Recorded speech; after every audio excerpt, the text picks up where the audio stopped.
Ngayong Noche Buena, hindi lahat ng ating mga kababayan makakasama ang kanilang pamilya sa bahay para salubungin ang Pasko. Sa Quezon City, may ilang lola na nakatira sa bangketa at kahit na simple lang ang kanilang pagsasaluhan, masaya pa rin daw silang magkakaibigan. Saksi si Chino Castor.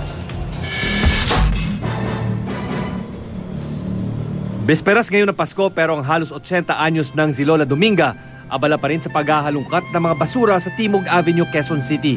Anong dala mo ngayon? Basura. Ano mo yung basura? Mga plastic. Ano gagawin mo? Ibenta namin.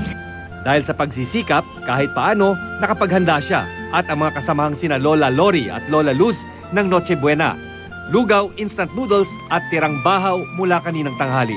Ang Noche Buena, pagsasaluhan nila rito sa bangketa kung saan din sila natutulog. Wala na kasi silang ibang natutuluyan at walang nag-aalaga. Mahirap man ang buhay, masaya pa rin daw dahil magkapiling silang magkakaibigan. Hindi ka nalulungkot? Eh, hindi naman. Anong turing mo dito? Pamilya mo na rin turing mo? Oo. Sama kami.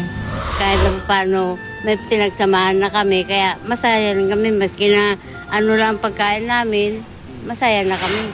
Para mapasaya naman lalo ang Pasko ni na Lola Dominga, Luz at Lori, bumili kami ng mga pagkain karaniwang inihahain tuwing Pasko.